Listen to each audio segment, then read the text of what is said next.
this? Crazy bitch.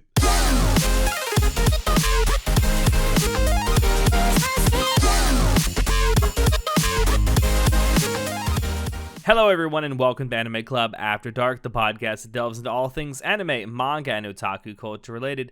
My name is Alex, but you can call me Senpai, and joining me tonight I have our poser extraordinaire, Nitai. We're still going, it's not over yet, we're still in the same season, it's not gonna end. It's not over, man, it's not over. Oh boy.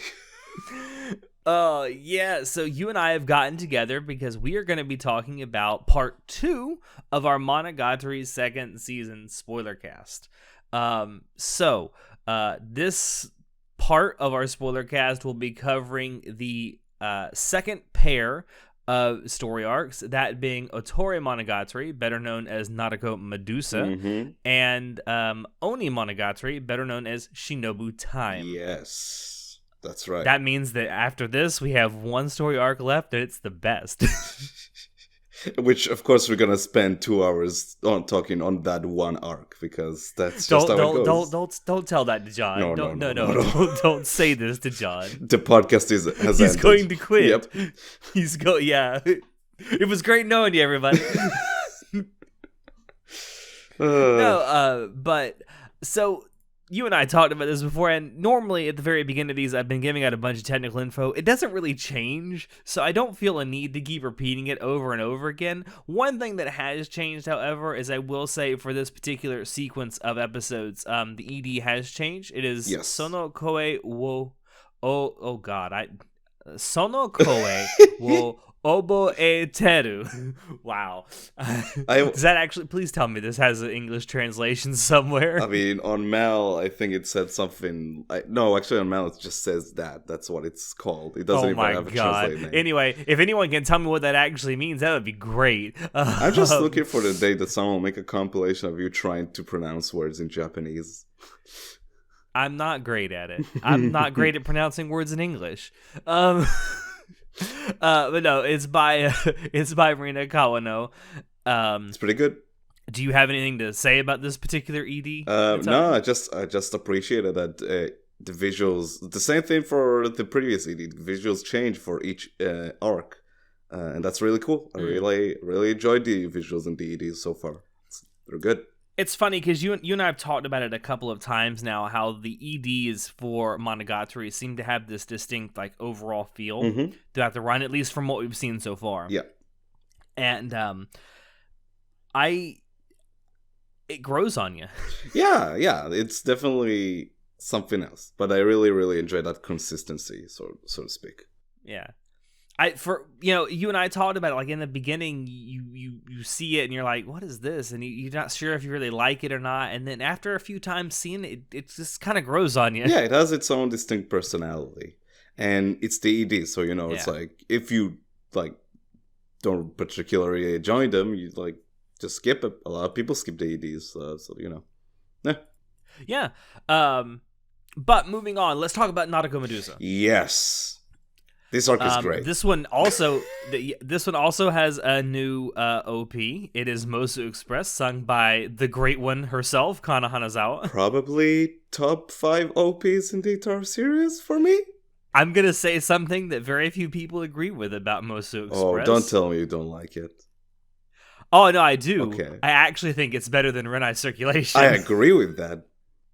I think it is. I know there's a lot of people, because Renai Circulation is just like this iconic OP in anime, right? It's also good meme material, Renai Circulation. It is great meme material, to be fair. But like, I listened to them side by side, and actually I did this before we started today.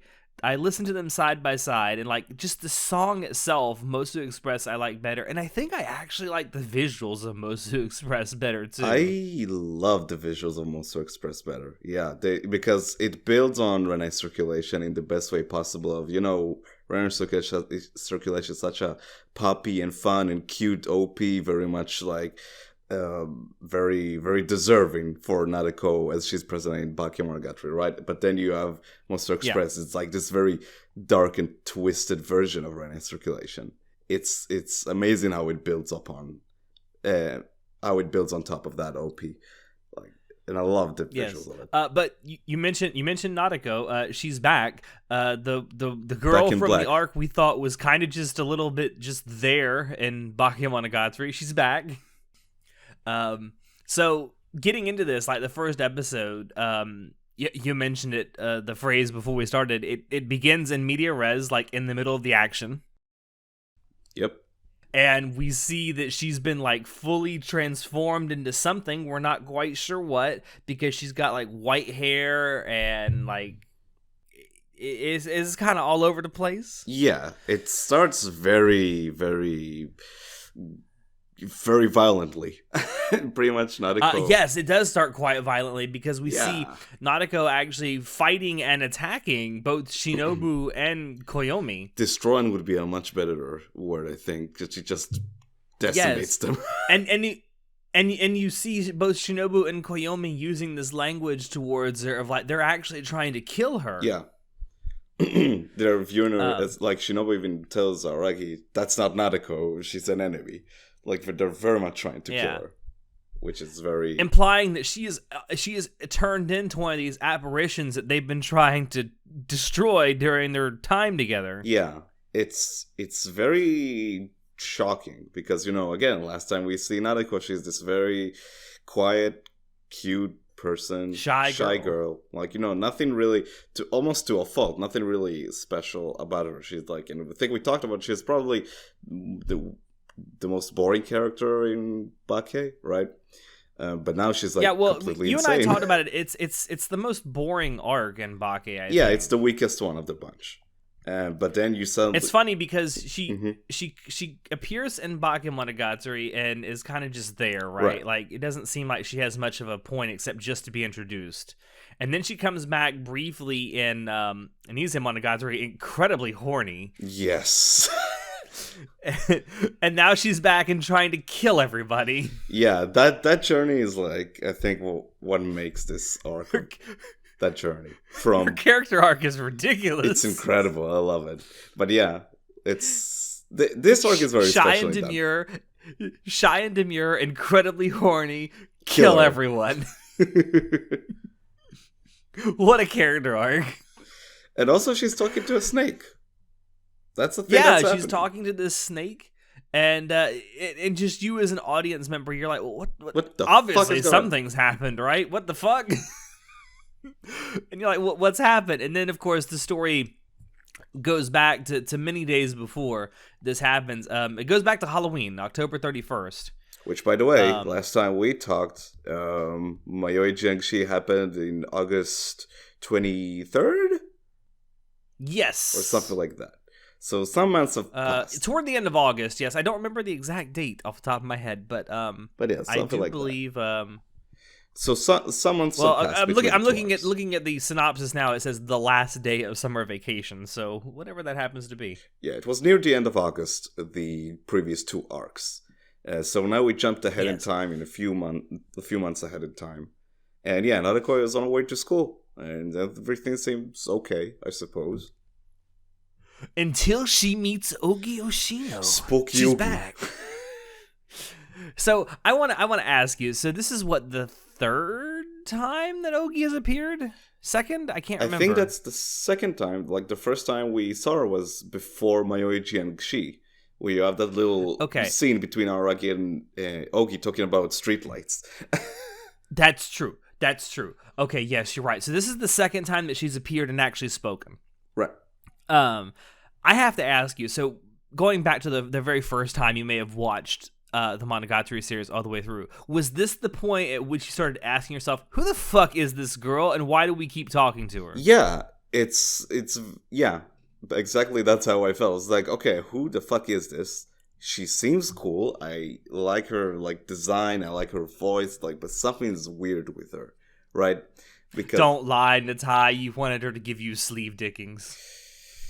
No comment. Anyway, you look at this chick. It's like, okay, what the fuck is up with this? But we're not given that many details. And every time we are given some details, like, very, very, very strange. Just like this upcoming conversation she has with Naruko. She says some things that are real weird. But I love the interactions we get from Ogi in this season.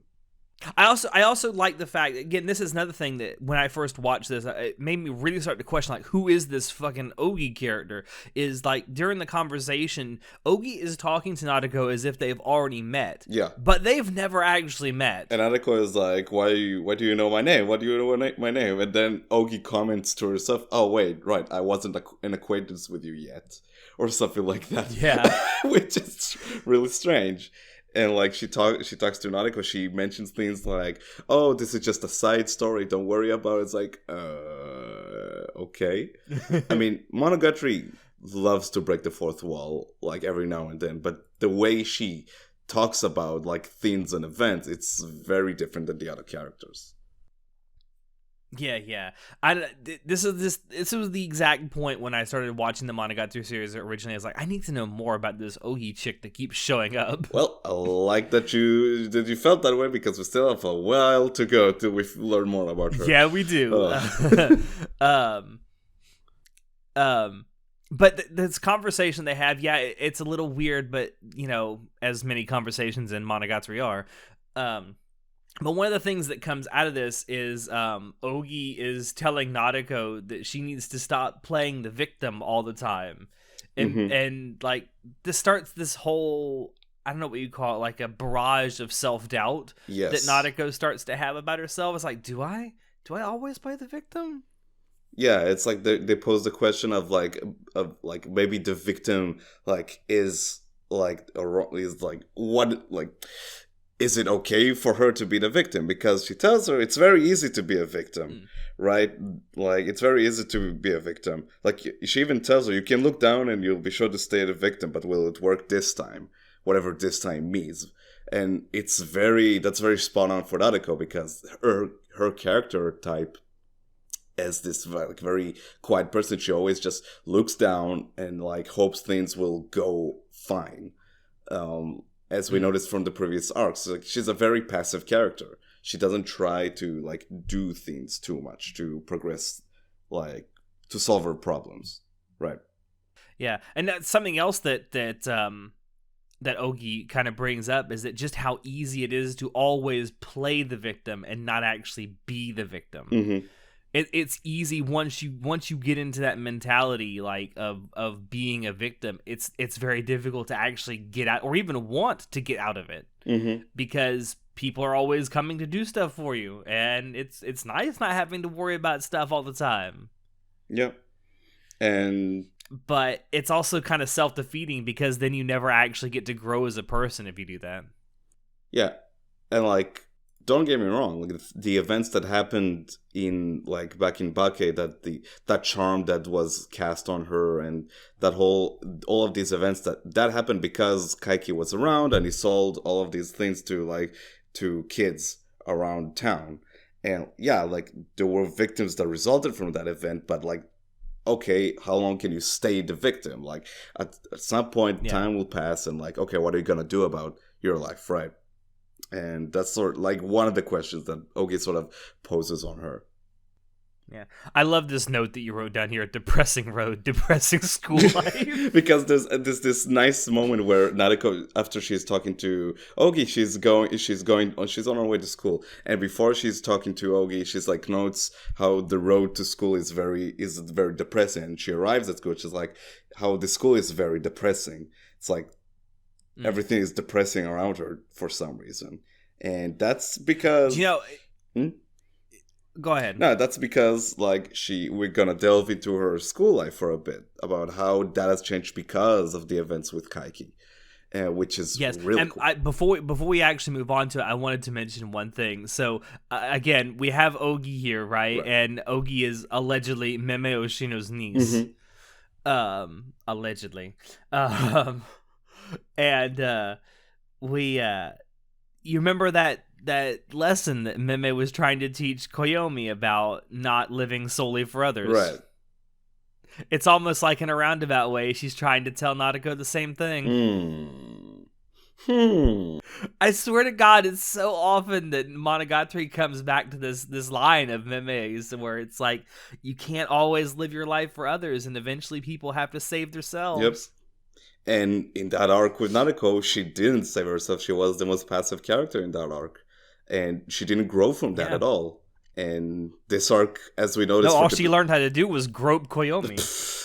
And as we saw from the beginning of this first episode of the arc, well, shit's about to go down, whether she likes it or not. She's about to be... Look at me. I'm the captain now. Look at me. I'm the no, wife so now. she finally does actually get to school, right? What's that? I'm talking about Nautico. Yes. So after the conversation with Ogi, number one, she realizes after Ogi leaves that more time passed than she realized. Hypnosis, maybe? But I love this one shot of Ogi just like from Nadeko's point of view, and she's like multiplying for some reason. It's very much like, what are you doing, Ogi? What's this? Crazy bitch. But she gets to class, or she gets to school rather, and when she gets to school, she starts having these like delusions or visions of what looks like white snakes. And it's also worth mentioning that we find out when she gets to school that her class is sort of, I guess you would say, like superficially peaceful. Yeah, like I love there's a great uneasiness in the classroom. It's because when Kaiki showed up, so apparently almost everyone bought charms from him. So everyone sort of like are indifferent to each other because they all know about who feels how about each kid in class, who hates who likes who, or whatever. And so now everyone's just either indifferent or ignorant of each other. But like, so nothing is like, no one's actually fighting anyone, but they're like, no one's connected to anyone anymore. So do you? This is a slight difference that the anime has from the light novels. Oh, really? Yeah.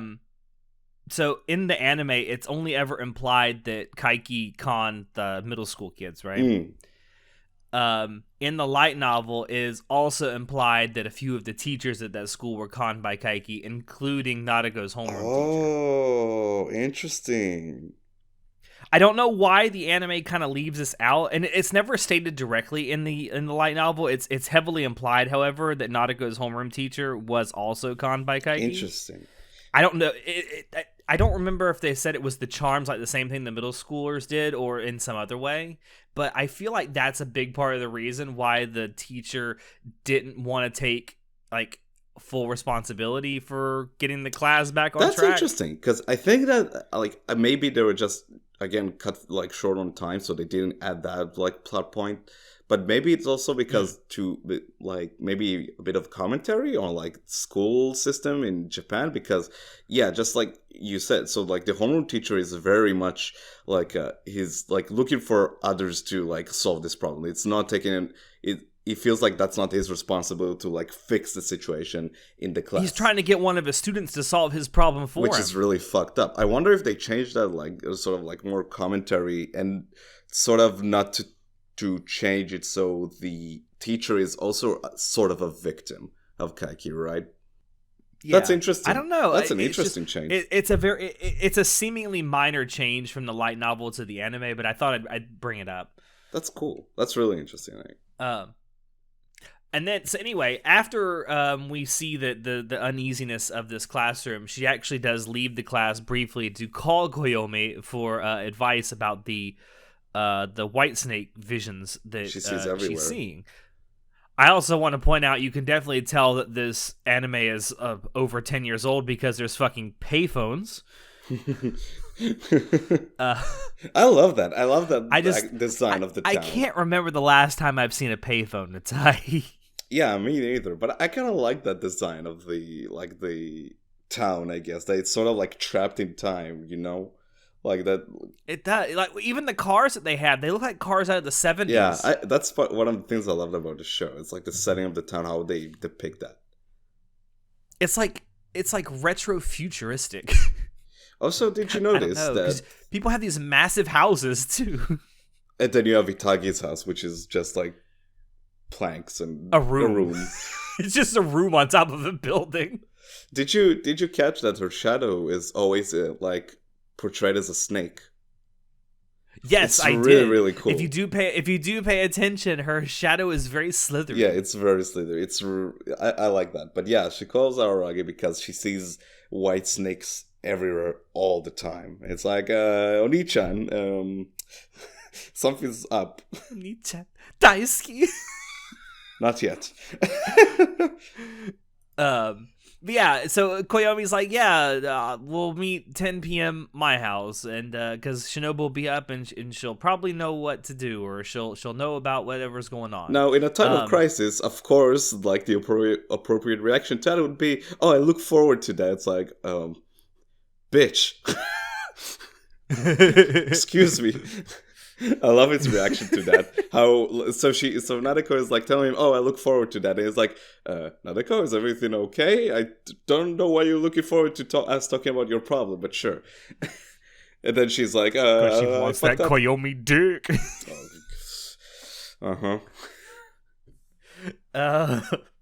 But right after she hangs up the phone with Koyomi, she actually starts hearing the voice of a snake that instructs her to meet at the shrine where she was going at during the events of Bakemonogatari, shortly before she was introduced, where she was killing snakes at that shrine, right? Right.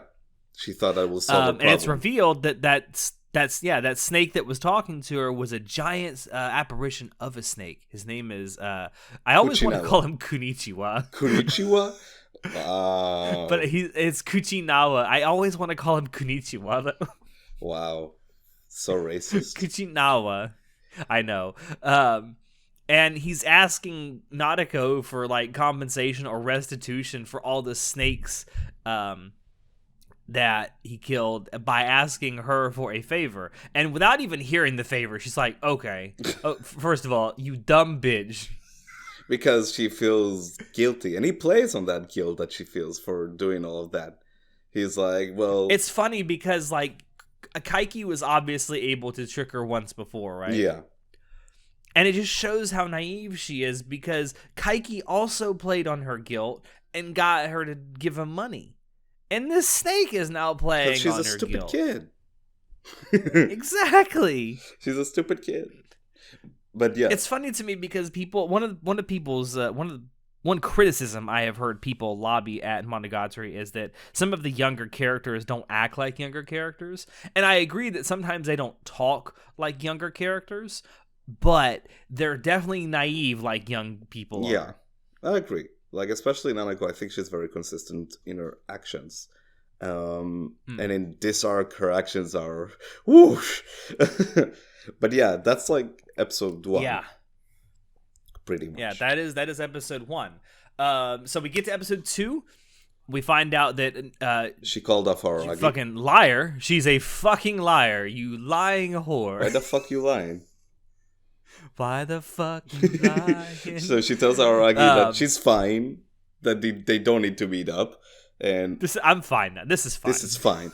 And of course she's like, oh no, I lied to Oni-chan. And it's like, oh my god. And Kuchinawa is telling her, okay, go out there and find my corpse. And find my body. Find my body.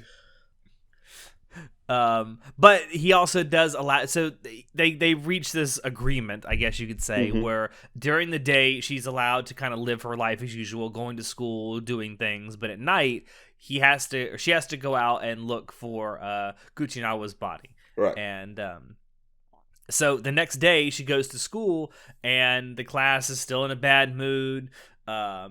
And we also find out, I think this is the first time it's mentioned, that she's actually the class president. This is the first time they mentioned, because previously she wasn't. I love how they mention how like no one volunteered to be class president, so it was sort of pushed on her because people were like, sure, Nadeko, she's quiet, she's cute, like whatever.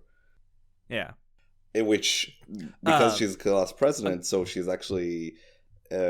wait, is this now when she's approached by the teacher? Hold on. I think she is. That is in episode 3. I'm getting there. Oh, okay. Never mind. Then keep going. I'm getting there. I had to sneeze too, so I had to take a little breath there.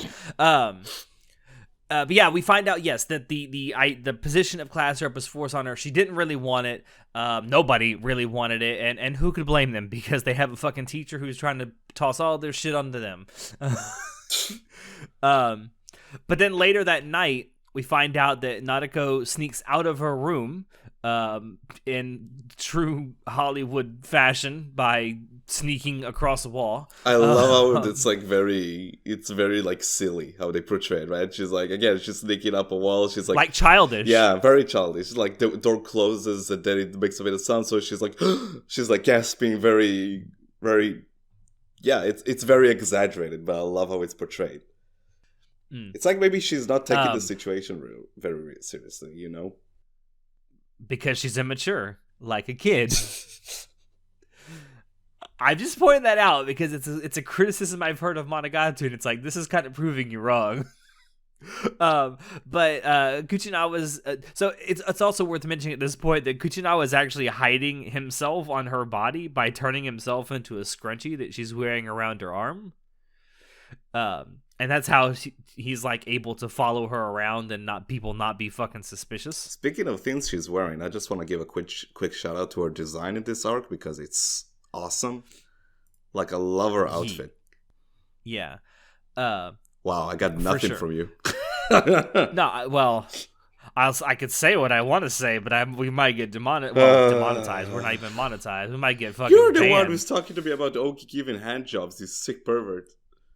Says as you laugh. But anyway, the whole thing is she's basically just kind of walking around, right? Mm-hmm. And Kuchinawa was like, the scrunchie will vibrate if you get close to my body. And all of a sudden, it starts vibrating, and it leads her to this, like, sandbox where, again, like a kid, she's digging through the fucking sandbox. And they don't really find anything. Mm-hmm. At least not anything of substance. And then all of a sudden, you look up and, oh, it's Koyomi. Oh, shit. Oh, shit. Who then leads her home to his house. And of course, she's like, oh, Onichan's room. Yeah. Yeah. God damn it, Nadeko. And it's revealed that Nadeko's parents realized that she was missing, probably because they heard her leave the house because she was making so much noise. And they actually called Tsukiki, Koyomi's sister, who lied to them. There's a lot of lying that goes on in this arc. Yeah, she lies as she breathes. They all lie as they breathe. And lied to Nadeko's parents, saying that she was actually sleeping there for the night. And then that's when Koyomi left the house to go look for her. And then I love this next sequence because she's actually in Koyomi's room, and then Koyomi is insinuating to Nadeko that they should sleep together. Oh my god, that dumbass. It's like, oh, you should sleep, and then you should sleep in my bed. It's like, oh, stop it. As he's making like these really creepy like hand gestures, like he's gonna fucking and then all of a sudden Shinobu jumps out of his shadow and knocks him out. Vampiric punch. I love it. Kyuketsuki punch. and then Shinobu talks to Nadeko, which that's a first. Yeah, it is. I mean, obviously Shinobu is aware of Nadeko because she sort of lives in Koyomi's shadow and knows pretty much everything that goes on in his life. But this is the first time they talk one-on-one. She tells her, don't worry, I'll take Aragi to the sofa or something, you can sleep in his bed. And then this arc specifically, I wrote so many exchanges in my notes because there's just so many good lines. So Nadeko apologizes, and Shinobu asks, are you apologizing because you feel you're at fault or because you took the hint that this is a situation you should apologize in, as if reading some sort of script. And it's like, again, that's like, as in every previous arc in this season, just goes into her character, her archetype that we were presented with in the previous season. It's also presented as a biting question for Nadeko because there's almost 10 seconds of silence after she asks this question. Mm-hmm. She can't come up with an answer because she knows that Shinobu's right. And then Shinobu is like doubling down on that. She's like talking to her how like her silence is sort of a weapon for Nadeko, because like people will assume some things of Nadeko for being quiet and just being cute, but Shinobu sees through that it's like That's sort of like, there's something sinister about that. Because she herself was like very quiet not too long ago back in Bake, you know? So she's like, I'm on to you. I know something's like, it's up to you how you... I mean, and she even uses that phrase, devilishly cute. Yep. It's a great conversation. I love that. I really, really like that. Because again, it's sort of like, she just... It takes that archetype we were presented with, it just tears it down and breaks it down. Yeah. Speaking of great conversations, though, that leads us wonderfully into episode 3. Yes. So the very next day, Nautical wakes up in Koyomi's room, and she's woken up by Tsukihi, who sneaks into Koyomi's bed trying to sleep with him. Mm-hmm. I love how there's so much... Everyone's horny so in this series. Fucked up shit that's implied in the Koyomi, or in Koyomi's household. There's so much incest that's implied in that household, and yet somehow like their parents are like probably the most upstanding citizens ever, and they have these like fucking degenerates as kids. Yeah, good lord. But then that conversation between Nadeko and Tsukihi, right? Mm-hmm. Where Tsukihi is essentially forcing her to confess that she has feelings for her brother. Yeah, and then she's like, wait, you don't really know my brother that much. Like, you've talked to him like a few years ago, but ever since then, how many interactions have you had with him? And not much, apparently, until recently. And basically what Tsukihi kind of outlines for Nadeko in this conversation is, and Nadeko really doesn't even take the fucking hint with it, is that Nadeko's not in love with her brother. She's in lust with her brother. Yeah, like, she even, like... She's in love with the idea of Koyomi, not actually Koyomi. Like, Tsuki even uses an example of, like, an idol on TV. She's like that type of love, right? And then then Tsuki like tells Nariko that like he has a girlfriend, you know. Yeah. And that makes it sort of... He has a wife, you know. You know what she's called? Oh my god. I'm sorry. We were watching Life of Brian clips before this. I couldn't resist. He has a wife, you know. He has a wife, you know. Life of Brian's podcast went. Anyway, and she's... Yeah. And again, she's like, he has a girlfriend. That sort of still, like, doesn't like make her back down, right? It's like, and... No, and in her childlike naivete, she's like, oh, I can take care of that. Like, bitch, no, you can't. And Nadeko even admits, like, I can't really change anything about it. And Tsuki is like... And she says, it feels like you're reassured by having a romance that will never come to fruition. And that's so fucking spot on. That's so spot on for Nadeko. It is. That's exactly it. And I wonder how, like, real that is for some people, because I feel like this is something that happens to many people, like unrequited love, right? Yep. Where just the idea that one day you might be with this person is just enough. Yeah, because you're thinking to yourself, maybe one day they'll come around. Maybe right now they're in a relationship, but sometime they'll break up and they'll be there to pick up the pieces or something like that. Like that whole sort of narrative you go through your head to justify that. But that's not how it works. That's not even close. Yeah. And even Tsukihi is like, and like, what if it never happens? But then, and like, and Nadeko there's doesn't no know answer for that because Nadeko doesn't think it's never gonna happen. Nadeko thinks eventually it'll happen. And then Tsuki just being like the Chad that she just cuts her hair, like her bangs. It's just like, there you go. Pulls out scissors from from her pussy or something. I don't know, and just cuts her hair. Where was she keeping it? She got no pockets. She has a yukata, dude. She keeps that somewhere. You don't know. Maybe she took it from Aragi's desk. Well, I guess the question I should ask is where was Hitagi keeping all those school supplies? That's I can't object to that question. That's true. And But yeah, like just like the sigma Chad that she is, she just reaches out and cuts her bangs, and so that's something that was also brought up earlier. It's like the reason she has her bangs out like that is because she doesn't have to necessarily look people in the eye. She can look through her hair and kind of obscure her face. yeah, that people are like, oh, just sort of let her be, because they're like, oh, she doesn't really either not paying attention or just doesn't really want to like continue a conversation, right? Yeah. But then she goes back to school and the teacher doesn't even recognize her. Yeah. I do want to say, when she goes back to school, it leads to one of the greatest sequence of events in Monogatari, Yes. in my opinion, Yes. where she's berating her class. This is Like, one of the best things in the show. For one thing we haven't really discussed is the voice acting in the show a whole lot in Monogatari.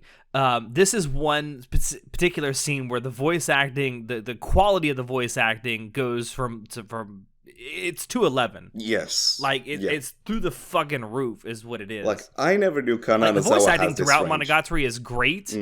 But this particular scene, and the crazy thing is that it's being done by Kana Hanazawa, right? Who is voicing Nadeko. And Kana Hanazawa is not known for playing angry, bitter, or like loud plays moe characters. characters. She's known for playing the shy, quiet, Yeah. demure characters. But then, like, And this is like unbelievably good on her part. How well she does I never this. knew she had this range. Like, holy shit! Like, the moment she just like, because how we get there is so she arrives at school, and the teacher is like trying to, like, because he asked her to help with the whole situation in class where no one's talking to each other, everyone's like indifferent to each other, and he asks her again now after she got this haircut, and she just goes off on him. It's like, dude, why do you like shove this responsibility on me? Like, you're the adult here, you're the teacher. It's like, fine, fuck it. She's like, I'll do this myself. And she goes to class, she kicks the door open, and she just goes out on all the kids. Like, it's amazing how she changes her voice in that scene.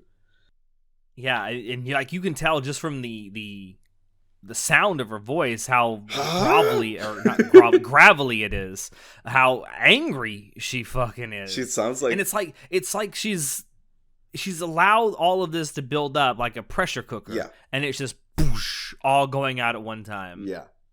I love how like she has this like sort of like a JoJo character. She's like it's great. I love it. It's a wonderful scene. It is.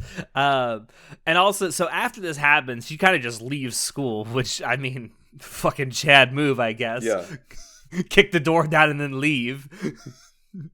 The snake apparition, Kuchinawa tells her, the reason you did that is because I'm here and I'm helping you get all these repressed feelings you have out.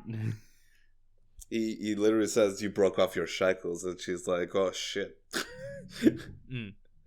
Yeah. And then she did though. Yeah, she did. She went off from her class for being like a bunch of dicks for each other, and she is like, come on people, we're in this together. What's wrong with you? Yep.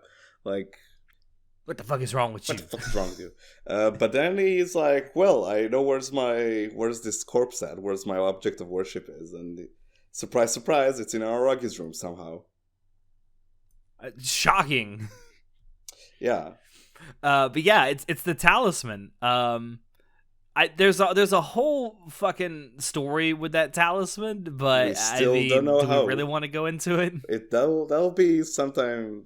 Not now, apparently, but somehow this talisman. Yeah, okay. I feel like this is something maybe down the road we need to talk about, but not right now. So she goes to his room. She searches for the talisman. She finds porn. Finds his porn, and she's sort of like, well, searching for it. She's thinking about like this conversation she had with Tsuki, and she's like, maybe the reason she loves him is because it's easier for her to.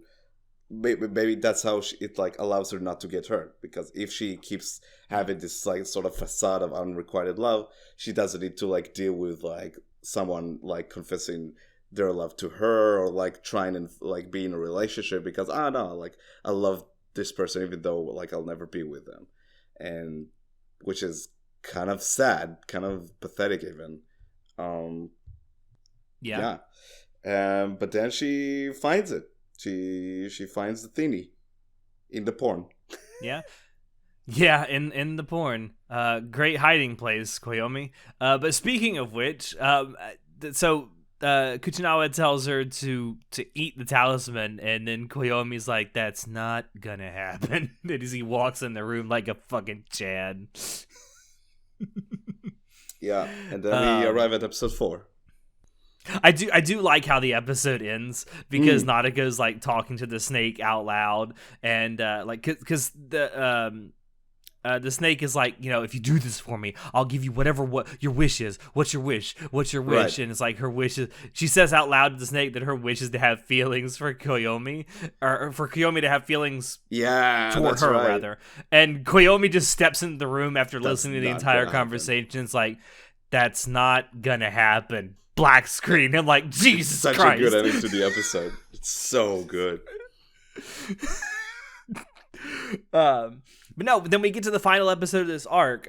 Despite everything Koyomi tells her, Nautico just swallows the talisman and then revives, more or less, Kuchinawa, the snake apparition. And while that happens, we get a lot of interesting details. Apparently, one of them is like Shinobu mentions that Gaim gave Araragi this talisman, which is weird.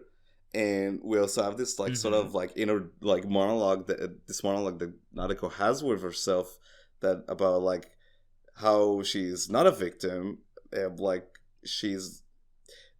how she is the victim, but she's also the wrongdoer, which is again going back to like the conversation she had with Ogi and the Kuchinawa to some extent about like what is a victim, what is a wrongdoer, if there's maybe a difference between the two. And but now she is transformed into a monster. And she goes off on Araragi because his first instinct is to save Shinobu, who's now hurt. And Nautico is like, why the fuck are you saving Shinobu and you're not trying to save me, Oni-chan? And she just murders him. She just fucking murders him. But don't worry, she loves him. Also during this exchange that we're talking about, back in the first episode where she meets Ogi, and like I said, that when she left the conversation, she didn't realize how much time had passed. It's because she had forgotten an entire part of the conversation where it was Ogi who revealed what the talisman was. Yep. Ogi tricked her. Ogi is a sneaky. This is why I'm telling you. This is the part where I was like, who the fuck is Ogi, and why is she gonna be so important? Why is she doing this? Why is a big question when it comes to Ogi. Yeah, I feel like we could. Also, Ogi is the one that gave her the scrunchie. And my God, so weird. But now we also know that Kuchinawa has been revived. So Nautico, we cut back to the very beginning of the first episode, where Nautico is in the shrine with Kuchinawa by her side, and she's like, they're talking about like, again, that whole concept of being a victim, and Kuchinawa is like, no, this is all your fault, Nautico. Don't get me wrong. And like up until this very moment when he's with her, he never existed. It's just a prank, bro. It's just a prank, bro. And it's revealed that Kuchinawa was never existed.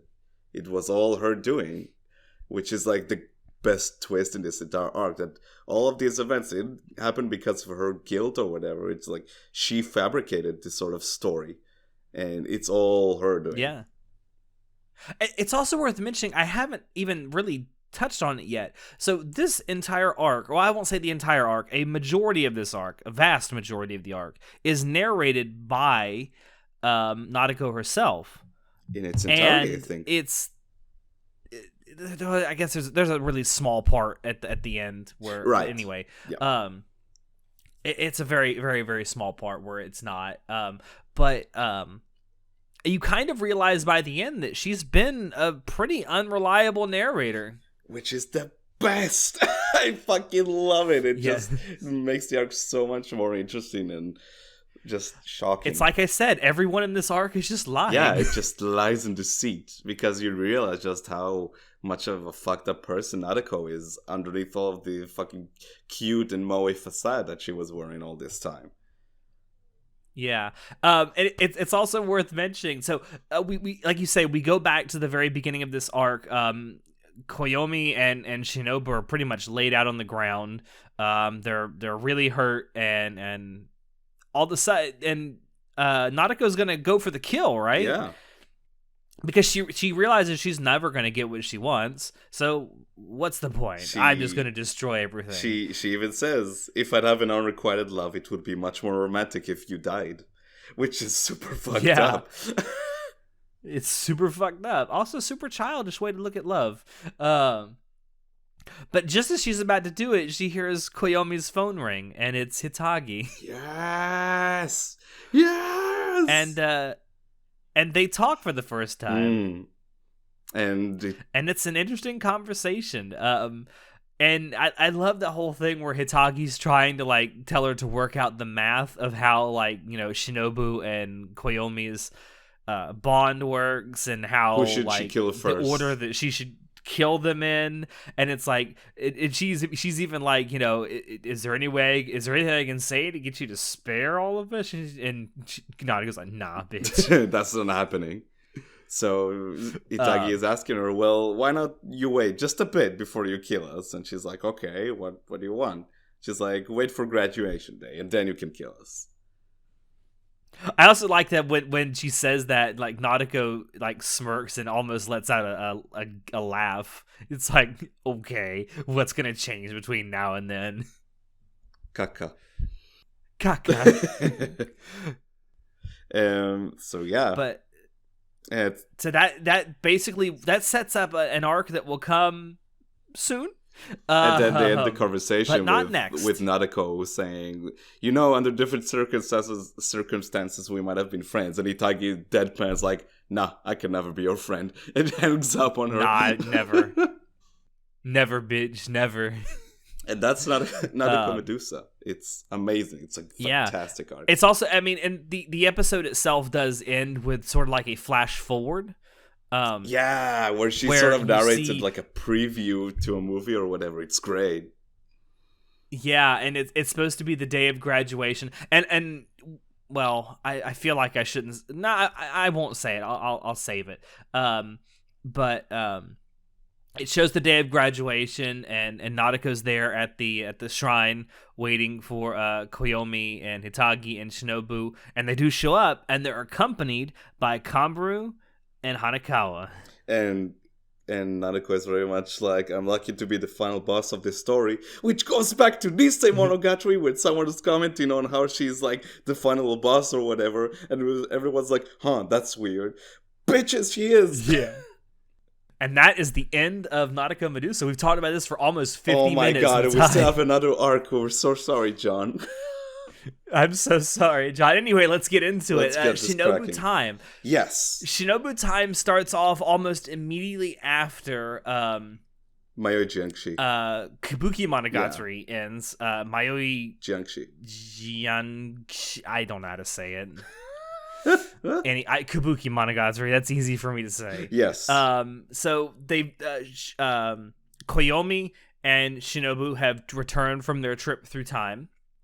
And he comes back and he meets Mayoi, and they're going back to Koyomi's house to finally get her backpack. Until and it's worth mentioning that Koyomi is got his bike, and they're kind of just going down, and all of a sudden here comes the what they term the darkness.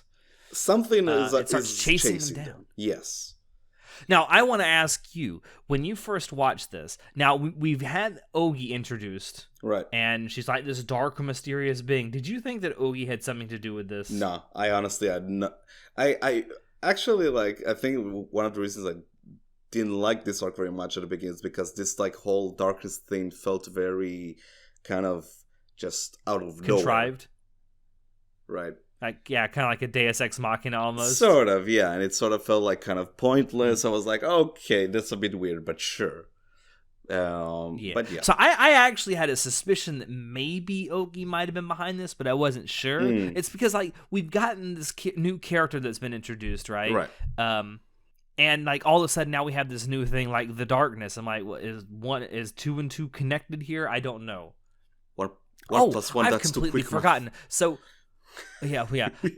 We also did get a new OP in Shinobu Time. Now, there is a story behind this OP that I didn't know about that you informed me of right before we started. So, do you want to tell people what happened with this OP? So yeah, if you watch this show while it was aired or just on Crunchyroll right now, so actually this arc of Shinobu and the next arc that Shinobu has in Owari Monogatari, so they have no OPs for some reason. And like at first I was like, okay, I guess she just doesn't have an OP. But no, apparently it just wasn't ready. Thanks, Shaft.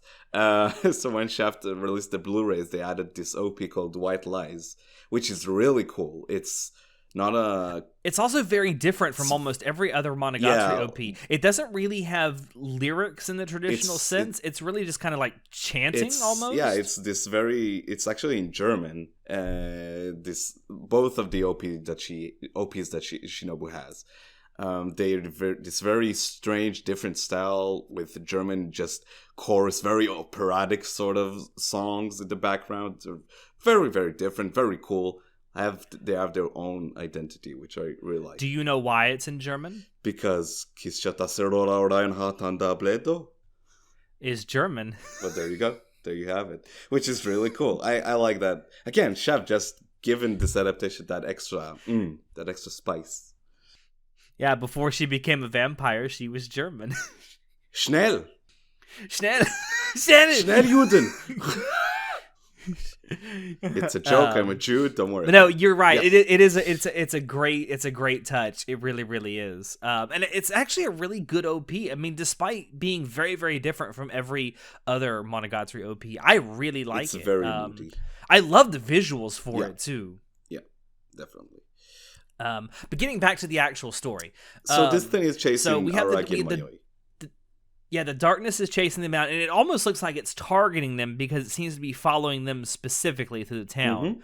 But on their way, through the town, trying to escape this thing, they run into Ononoki with a post look. Peace. And she grabs them and flies away from them. And they're up the old cram should we talk about the kiss? Should we talk about the kiss? So yeah, this arc is stupid. You mentioned this when you were watching it to me. It's like I forgot how horny this first episode was. This entire arc is just I think Arai kissed more girls in this entire arc than in the rest of the show combined. He kissed every girl almost except Hitagi, the one he's dating. Nah, he kissed her. That was off screen because we respect them. Okay. Okay. We'll go with that. We'll go with that. But yeah, they escape to the cram school. Yes. And after Ononoki kisses him for helping. Also worth mentioning that Ononoki seems really fascinated by muscles. Yeah, I don't know, man. I mean, she appreciates the finer things in life, Natai. I guess. I don't know what's up with this arc that it's so horny for lollies. I don't know, man. I do like how in this arc, because he spends, well, at least this first episode, Koyomi spends an enormous amount of time in this first episode without a shirt on. Shaft took great pains to draw out his muscles. Oh, just wait till Kizu when we get even more details of those muscles, right? I know. Yeah, she leaves, and she also tells him in the course of this that her master Kaganui is not quite available right now for some reason. Because she's, I guess, for some reason she's out doing a job, and also brings up the fact that Koyomi probably relies on Shinobu and Hanakawa for information too much, and she might be right about that. She might be, because Aragi is kind of lost for ideas. What the fuck is this thing that's chasing them? Yeah. And then Ononoki, she kisses Aragi as payment for rescuing him because he has no idea how to repair. So that's a thing. Yeah, and then after she leaves, Shinobu's kind of mad. And of course, the appropriate thing for Aragi to do is to kiss her now, because I guess this is the thing we're doing this arc. I like one thing I like. Well, I don't know if I like it, but I noticed about this is so when he actually goes and kisses Shinobu, like she kind of tenses up when he first kisses her, but once he lays the smooch on her, like she really loosens up and like she lets her arms drop, and it's like she likes it. I don't know, man. I don't know what Nisio Isin was like fapping too while writing this. Like sometimes, like it's. A lot of people will criticize this show for having a lot of fan service, and that's fair. But a lot of times, it's moments like this that make you think they're not wrong. Well, that's the thing. So a lot of times I'll be like, I'll defend that because it's very tasteful, right? There's like multiple purposes behind this fan service. But then you have this shit, and I'm like, okay. But anyway. And this whole time, Mayoi has been like unconscious out. Oh, and of course Aragi was checking her out while she was unconscious, because of course, lifting her panties up and lifting underneath, because of course there might be an apparition under there. He was just being thorough. I got nothing. I got nothing. My man. Koyomi and Shinobu have like a conversation about the darkness, and Shinobu relates a story about the time before where she actually saw this very same thing when she was in Japan 400 years ago. Yo, Alex, are you ready for some exposition? Are you ready for just a shit ton of exposition? I'm ready. It's like 2 whole fucking episodes of exposition. Yeah, because my god, this is what we're into right now. Shit. So pretty much what she also before the episode ends, she's also like the hook at the end of this episode is like, if we don't do something about it, it's going to destroy this entire city. Yeah. Black screen. Oh shit. So now, here we go again. So now she's going to tell about like her story, how she arrived in Japan 400 years ago, and here it's a crazy story too, because like she isolated herself in Antarctica for a long time because she was kind of tired of people. Yeah, she was just kind of done. And then she realized that I kind of miss this shit. So apparently another power that vampires have in this world is that they can just jump incredibly long distances. And so she jumps from Antarctica to Japan. Yeah, and she even comments on how she's like, she just expected more body of water, but she's like, oh shit, there's like land here. But like she wasn't aware of that area of the world. So she lands in Japan and she crashes into a lake. She lands in a lake. Yeah. And because of course she landed in a lake, and because she fell from such a great height, she displaced a bunch of the water in the lake, and it actually started to rain over these surrounding villages around the lake that were suffering from a drought, and she was able to relieve the drought, and the people in these villages nearby, specifically the village right around the lake, began to revere Gishat as an actual goddess. They didn't view her as a monster, they didn't view her as a villain, they actually viewed her as a savior and a goddess, and she began to be worshipped and she's sort of as a goddess of that lake. And like any good egomaniac, she goes with it. She really milked that for a while. Now, to give credit for this arc, like we get a lot of exposition, and like my problem with it is because while she's telling the story, we just get this like just panning shot on this like painting scenery or whatever. Now, don't get me wrong, it looks beautiful. It's beautiful. It looks gorgeous, but it's still just a panning shot over a still images. And don't get me wrong, I love me some like adult kiss shot naked in like a bath or whatever. It looks amazing, but this arc, man, it's strange. It's just strange that that's the direction they went with for it. How to portray it as just like a still image for like God knows how long. It looks amazing. I'm kind of torn about this arc in this. It was nice to have some backstory on Kiss Shot though. Yeah, finally. Yeah. It just the way it's presented, it always was sort of jarring to me. I do agree. It could have been presented a little better, but I feel almost like with all the crazy stuff that's happened in the last couple of arcs, this almost feels like a breather arc before the big shit kicks off. Don't you think? Yeah, yeah. I can agree with that. I never thought about. I can agree with that. It just for me, I was always I drawn say to that this. knowing full well what the ending of this arc entails, but We'll get there. anyway, yeah, we'll get So there. We'll pretty get much, there. while she was there, she also met this like warrior, this apparition killer, sort of. Yeah, who I guess they end up calling him the original demon hunter I guess. or demon Or killer. demon slayer, eh? Apparition Slayer. I don't know. It depends. It depends on what translation of Monogatari you're reading and or watching, I suppose. I know in the Blu-rays the phrase they use is apparition hunter. I think original apparition hunter. On I wish you'd just come Crunchyroll, with a fucking name for him. well, yeah, on Crunchyroll they call him the original apparition killer. But anyway, so she sort of befriends him. She helps him in the village whenever they have issues with apparitions, and things are just fine. But then, just like as time moves on. Oh, it's also worth mentioning that Kishad Shinobu and this dude became like really good friends. Yeah, they got really close, and after a while, Yeah. like for some reason, the entire village around her just started to disappear. And apparently it's none other than this darkness that's hunting Araki in the present time. Yeah.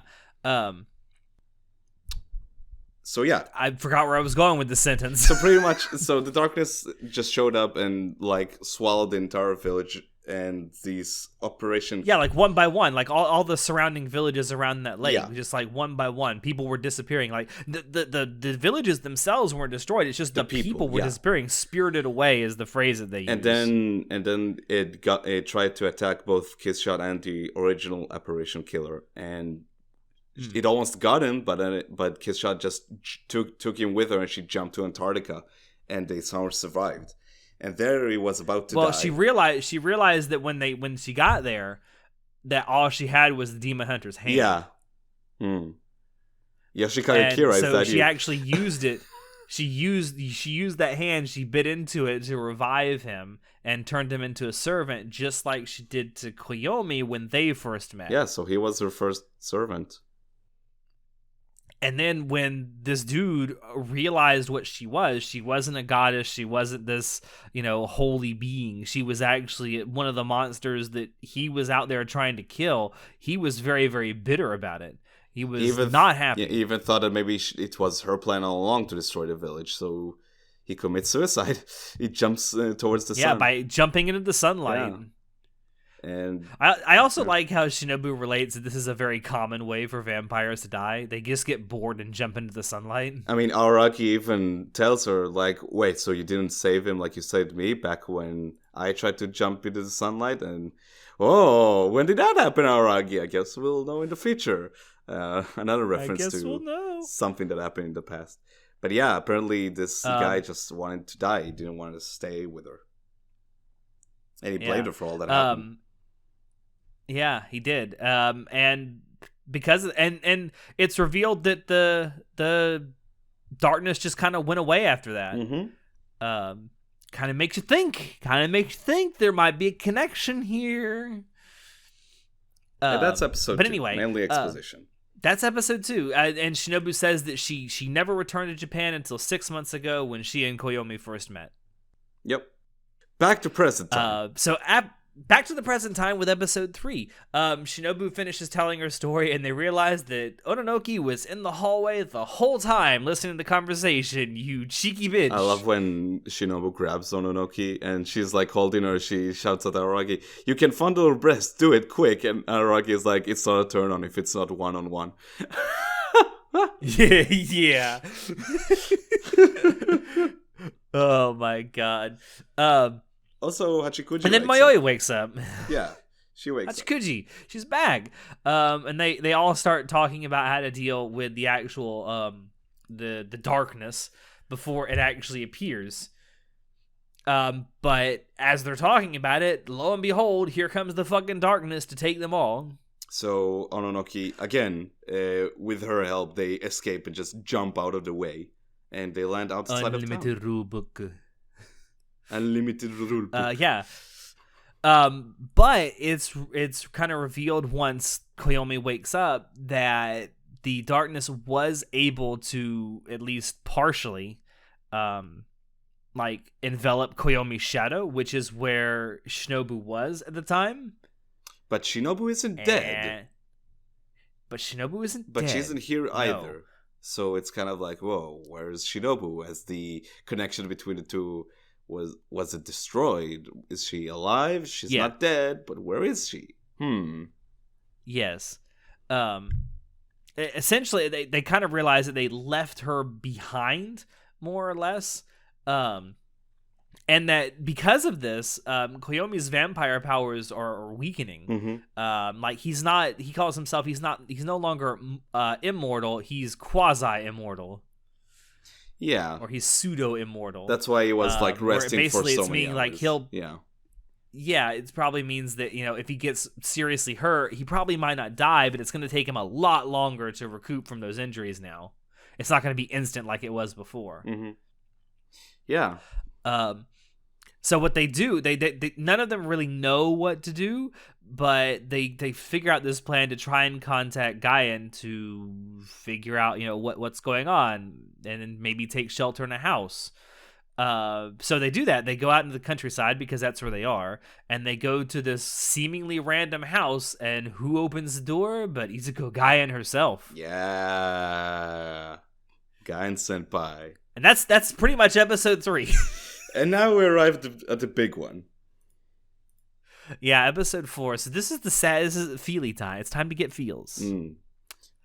Are you sure you're gonna make it through this part? Well, okay, the first part easily. So, Gaian, who knows everything, remember? We remember that from her first appearance, where she scolded Hanekawa for not knowing anything. Gaian requests for Koyomi to do 3 things for her. All of them pretty much being centered around Kanbaru. Who she's related to. She's her aunt. Who she's related to. Yeah, because so Kanbaru's name is Kanbaru Suruga now. She used to be called Suruga Kain. Suruga Kanbaru. She used to be known as Suruga Gaian. Because that was her mother's name, and we find out that Izuku Gaian is actually the sister of Kanbaru's mother. Yeah. Everyone following? For some reason, a lot of people are very curious about Kanbaru. First, it was Kaiki back in Nisei. Now it's Gaian. Something's up with Kanbaru. Yeah. It's almost like we're going to get an entire arc dedicated to her soon. I know. So anyway, the 3 favors she's asking to. Yeah, the 3 favors she's asking for, they all revolve around being introduced to Kanbaru. But Izuku doesn't want to be introduced as her aunt. I don't know she's why. She's very coy about this whole situation, about how being introduced to her. I know their family dynamics must be weird in that family. Let's be honest, family in Monogatari in general is just weird. But yeah, so that's true. Koyomi wants to bang both of his sisters. Oh my God. So so she wants to be introduced to Gaian, and she wants Aragi to help with a case that Yotsugi is supposed to be working on, and she wants Kanbaru to help with that case. And Aragi is like, yes. Well, if you give us information about what the fuck is going on, then yeah, I'll do it. I'll do whatever it needs to be. Fucking deal. So yeah, he accepts, and in return, Gaian is like, all right, well, I'll tell you about the darkness. And she basically reveals that the darkness itself is like a manifestation of the natural order of things. Yes. It's meant to go around and actually destroy apparitions that aren't behaving anymore as apparitions. That's kind of why the darkness was targeting Kissshot. Yeah, a targeted Kissshot back in the day, because she went for a very, very long time not acting like a vampire. She didn't suck blood. She worked didn't as create minions. She was like sort of like acting like a god when she isn't. Yeah, she's acting pretty much the opposite of how she should act, and the darkness is this manifestation of like trying to maintain natural balance. Yeah. Which what do you think of this reveal? What do you think this is revealed? What this reveals? No, what do you think of this reveal of it being like a manifestation of natural order? I think, like, again, it was, now after finishing the show, it makes sense to me. But I remember at the time I was like, it felt kind of out of nowhere. I was like, why is this show, why are we introducing this concept? But as time goes on, as I rewatch the show more and more, like, I do appreciate it. Because it is like, it's a really interesting rule in this universe. But yeah, at the time, I was very confused about this introduction of this concept. Okay, fair enough. I mean, I kind of felt the same way, more or less, when I first saw it. It's like, okay, it's like Star Wars trying to find balance in the Force. I know, guess. Right? It's like kind of like very sort of like this omnipotent sort of power or whatever. It's like beyond us. Yeah, and that no one seems to be able to control, not Kishot, not Gaia, it's just, it is a thing that exists that everyone has to live with. Yeah. But the reason that it has started targeting, it's seemingly targeting Koyomi, it's not actually, it's targeting Hachikuji, because she should have passed into the afterlife on Mother's Day. Back in Bakemonogatari. But she hasn't. Yeah. Back in Bakemonogatari, when she finally found her way home. But she didn't. She decided to still stay around, and she's essentially a ghost of a ghost. Only here's the problem. And she also should have stopped leading. She also should have stopped making people get lost. No, the other way around. Like, as the lost cow, she was supposed to make people go, like, stay lost. But yes, I said that backwards. Yes, you're right. But she stopped doing that, and that's not how it works. She strayed from her purpose as an apparition, as the lost cow. Yeah. So, and I do kind of like that reveal, like the way that the cinematography is actually really good, because as these things keep getting revealed by Gaia, there's always it always goes right back to Hachikuji's face, and it's like, this very guilt-ridden everything face. that's being said is true. Yeah, that whole scene is it's great in terms of direction. Also, I love the setting, how they show like this very quiet, sort of like peaceful place they used to sit in and talk about this. And yeah, I think it's essentially supposed to be a shrine. I don't know. It looks like a shrine. One. Yeah. But then after all this exposition dump is done, Gaia just kind of leaves, and they leaves both Koyomi and Hachikuji and Ononoki just kind of there to process all of this, and I also like when this part of the scene begins. It's like a really wide shot, and you just see Koyomi, Hachikuji, and Ononoki just kind of standing there, just chilling with the background, and you can definitely see that Koyomi has his hand on Hachikuji's hand, like just kind of holding it, and so Hachikuji realizes that she has to pass on, or she will be eaten by the darkness, and it won't be a good way to go. And then Araragi is like, no, I'll stay with you and can stay lost forever. And she's like, come on, that's very childish. Ononoki is like, that's very childish of you. And Mayo is like, yeah, what about Sechigahara? Even Hachikuji's like, what about all these people that rely on you, or your friends and your family? And it's like, it'll be fine.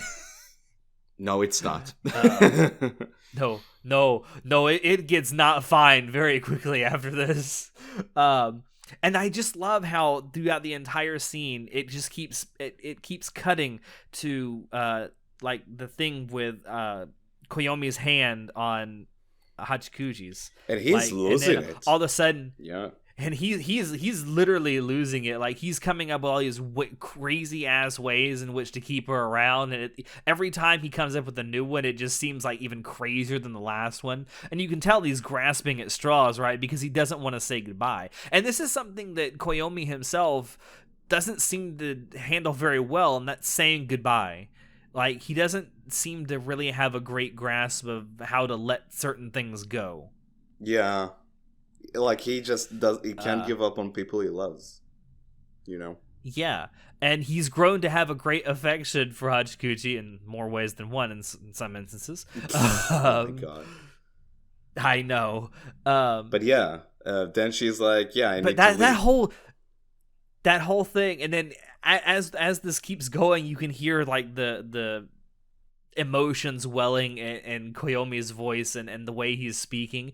And then without thinking, he stands up and lets go of Hachikuji's hand as he starts ranting. And then in the middle of his rant, he looks down and he realizes, wait a minute. And he turns around and he's like, oh no, Yeah, and I let go. yeah, and in the meantime, the soundtrack is playing. It's Hachikuji's both of her opening songs, but in a piano It's a rendition, piano and version it's of it, and so it's really good. slowed down and It's so sad, emotional. and everyone's crying, and like I like the thing where so Koyomi gets up and he walks to the edge where like the little pond is, right, and he's just kind of looking out and he's not paying attention to what Hachikuji's doing, And then and Ononoki's Ononoki just go, comes over and yeah. puts Hachikuji on his shoulders and walks over to him, and then he turns back around to try and tell her something, and she just leans in and kisses him. Ah, Oh, let's say I've rewatched this episode. I think this is my fourth time rewatching. I oh cry every shit. time when that scene happens. She stutters. I don't. Yeah. Oh my god, That final Kamimashita we're- is so good. Like oh my even god, so I am not that invested in Hachikuji as a character, but even for me this scene is just mwah, it's great. it's a great goodbye It's a scene. great It really goodbye is. scene, yeah, for sure. This whole episode is a great send off for Hachikuji as a character. And that's The crazy yeah. the crazy thing is we go from that, right? It's a very sad scene. You have these emotions welling up through it. Then you have that little kiss, and then it cuts right to Hachikuji's face, and like tears are rolling down it, and it's like, sorry, I stuttered. Ah. And then boom, 4 months later, And it's Aragi. and then Yeah. you have Koyomi relating this exact story that you've just seen to Ogi in the classroom. I wonder And then why. she's like, "That's a cool story. Bye." And it's like he sort of thanks her. It's like he finds comfort in telling her that story. It's well, yeah. He says it because he's never actually told anyone that she finally passed on. Besides Ononoki, who was there. And then then Ogi is like, "Well, I got some work to do. Bye." And Aragi is like, "What do you mean by work?" And she goes on this spiel about like her work is to correct mistakes or to punish the liars, and that someday she might need Aragi's help. And he's like, "Huh, okay." This, boys and girls, is called foreshadowing. And then Shinobu is talking to Aragi. So 4 months later, I guess Shinobu is back. Where she went, Yes, we still don't we know. do. We still don't know. I'm hoping we get a. Well, at the time I was hoping we got a resolution to it, and we will. We will. And she talks about how it's strange that Aragi told this to Ogi, and like he hasn't told the story to anyone so far. And he's like, "Well, I'm just trying to see where this goes." He's like testing the waters with Ogi. One thing I do like is how this arc ends. So this arc ends with Koyomi walking home after school. That's right. And as he's thinking about the events from back then, he realizes there was one thing that he never told Hachikuji before she left. And that was goodbye. Sad times. Sad times. Oh my god! So you kind of shit a little bit on this part. But you gotta tell me. Okay, well, you said that it's the weakest part of the season, and I do agree with you. I do agree with you. But you gotta admit, the final episode of this arc is really good. It's pretty fucking good. It's just Nisio Isin is really good at like just shoving his weird fetishes down our throats, but elegantly. Okay. This arc, not so much. I think this is like the weakest arc. It just he has a lot of interesting things to say in this arc, but it's just not very elegant about it, right? But I still on this rewatch though, I enjoyed it way more than I remembered. So it is better than I thought. That like every now and then I dread like going back to this arc, but I did have a good time watching it this time. But I still think it's the weakest arc of this entire season. It's weird that it's called Shinobu Time when it's mostly about Mayoi. Well, that's the funny thing, because remember when we talked about Mayoi Jiangxi, I talked about how this is very much a Shinobu arc as opposed to a Mayoi arc. And this is the other way around. This series likes to play around with this type of stuff. It's really cool. So Mayoi Jiangxi is the Shinobu arc of this season, and Shinobu Time is pretty much the Mayoi arc of this season. It's cool how he plays around with that. But yeah, and that's pretty much it for these two arcs. It's only 8 episodes, but boy, does it feel like a lot more. I mean, we talked about one arc for almost 50 minutes. That says a lot, I think. It does. So next is going to be part 3 of our Monogatari second season Spoilercast, and it's a big one. It's only one arc. It's a Tagi end. It's going to be 6 episodes. But boy, Natai, do we have a lot to say about this arc? I'm looking forward to it, because I think it's got to be amazing. I'm looking forward to it too. I'm sure John's not looking forward to the 2.5 hours. We're probably going to talk about 6 episodes. No. But no, I'm super looking forward to it. I can't wait to get into this again, because this is one of my favorite 6 episode sequences in all of anime, period. And that's it for this one. Unless you have anything to say. I mean, do you have any final thoughts about these 2 story arcs? Sad lollies. That's all I got. Well, you know what? That's a really great way to encapsulate both of these arcs. Honestly, yeah. Sad lollies. That was good, though. Sad lolly 2, Electric Boogaloo. But yeah, that was it. I'm super excited for the next time we talk about Monogatari. It's gonna be great. I am too. But with that, thank you all out there for dropping in to listen to us. Check the description below to find links to Anime Club After Dark on Twitch, on social media, and on the Discord. Check out our merch store as well, and our affiliate links. Any purchases you make there do really, really help us out. With that, I have been your host, Alex, and I will see you next time. Say goodnight, Natai. Geketsu Punchi! Natai, he had to check upper skirt. There might have been an apparition there. No. I'm not finishing that sentence. Nope, I disagree. Nope, we're not doing this. I'm calling the FBI.